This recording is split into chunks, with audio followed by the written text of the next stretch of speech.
Palabras primitivas. En su mayoría, las palabras que tienen mayor uso común dentro de un idioma suelen tener un origen tan remoto que es difícil encontrar una referencia que nos indique su punto de origen. Dentro de una lengua existen palabras llamadas primitivas y otras llamadas derivadas. El lexema es el único componente de las palabras primitivas, ya que no provienen de una o otra palabra, o en término de estas. Hay palabras que serían los lexemas, de otras en cuya estructura se suman el uso de los morfemas, dándoles así un significado más completo. Aquí les voy a dar 5 ejemplos. Apedrar, pedrada, piedrazo, empedrado o pétreo. Las derivadas. La derivación es uno de los procedimientos de formación de palabras y permite a las lenguas designar conceptos relacionados semánticamente con otros, que en cierto sentido son considerados como primitivos, típicamente añadiendo afijos. La derivación contrasta con la flexión. Ambas usan morfemas añadidos a la raíz para expresar diferencias o diferentes cosas. Pero la flexión no comporta cambio de referentes, sino que las marcas añadidas tienen un fin estrictamente gramatical.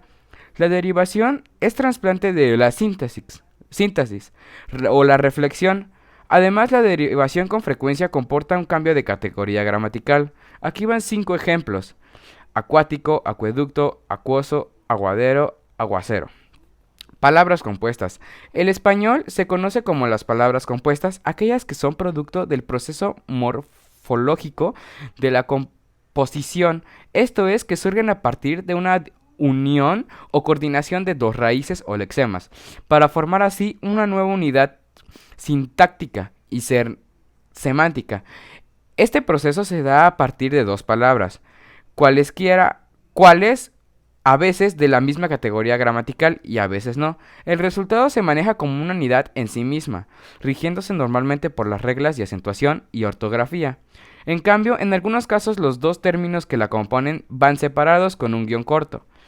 Esto pasa cuando están solo circunstancialmente obligadas a convivir en un mismo término, cosa que ocurre cuando ambas pertenecen a la misma categoría gramatical. En este caso, cada palabra grafia, su, tendrá su grafía acostumbrada, sin cambios. Aquí van 5 ejemplos: telaraña, bocacalle, hojalata, coliflor, bajamar. Las simples. La palabra simple es una palabra que está constituida por una sola raíz, como por ejemplo sol, niño y pirata. A pesar de que estas palabras simples lleven morfemas flexivos, siguen considerándose palabras simples, porque a partir de dichos morfemas flexivos no crean palabras con nuevos significados. La palabra sigue siendo la misma, que ha variado solamente en algún rasgo gramatical. La palabra niño puede adoptar 4 formas gramaticales: niño, niña, niños y niñas, y las 4 formas son consideradas palabras simples de igual manera. Cualquier modificación gramatical, como por ejemplo pirata, se puede considerar una palabra simple. En los verbos sucede lo mismo. En jugaréis, jugaremos, jugaba, se analiza como palabras simples, ya que es la misma palabra, solo que ha variado de tiempo, persona y número. Aquí van 5 ejemplos: asfaltado, aviación, azucarado, azulado. El lexema. El lexema o raíz es el morfema o parte de una palabra que lleva el significado referencial, es decir, aporta o a la palabra una idea comprensible para los hablantes. Varias palabras pueden compartir el mismo lexema.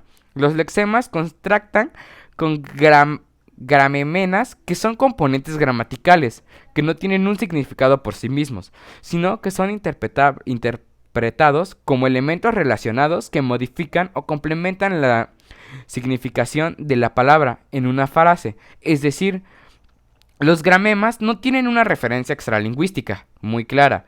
El lexema es la parte fundamental de una palabra. Tiene como significado el léxico definido por conceptos y entidades, tanto reales como imaginarias, que se recogen en el diccionario, que explica a qué se refieren dichas raíces. En ocasiones, la raíz constituye a la palabra entera, pero en las otras aparece algún morfema más. Aquí van 5 ejemplos: deportista, historia, panera, marítimo, diferente. Morfemas. En muchas lenguas, los morfemas generalmente están construidos por una secuencia de fonemas, aunque en otras lenguas algunos elementos fonéticos supragramentales, como el tono o el acento o la nasalidad, pueden constituir una diferencia fonética. que realiza un fonema. En estos casos, pues los morfemas no son más que un fragmento separable de la palabra. En algunas lenguas flexibles, los morfemas constituyen la parte variable de la palabra. El morfema gramatical, que tiene menos carga semántica, aparece simplemente asociado al lexema, con más carga semántica. Ambos pueden descomponerse en unidades menores. Los fonemas que no tienen significado gramatical ni semántico y que son unidades mínimas de la fonología. Aquí van 5 ejemplos. Ejemplo: nub de raíz lexema, nube de morfema, nublado de morfema y nubosidad de morfema. También puede ser cas o la raíz, que es casita, casucha, casero, y también programa, programación, padrote, padrastro, etc. Los prefijos y sufijos en griegos y latinos. Los prefijos y sufijos no son palabras, sino elementos afijos, carentes de autonomía, que necesariamente deben unirse a una base léxica, a las que aportan diversos valores significativos, dando lugar a una palabra nueva. El prefijo es un término que antecede a una palabra para modificar su sentido gramatical. Esto sirve justamente para ayudar a formar nuevas palabras. El sufijo es un término a diferencia del prefijo, que va escrito en la parte final y no al comienzo de una palabra, para modificar y completar su sentido.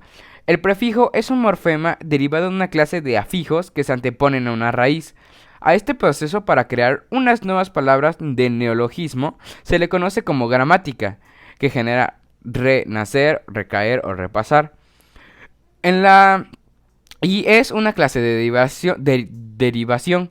En castellano, generalmente los prefijos provienen de antiguas preposiciones del origen latino o griego. Aquí van unos ejemplos.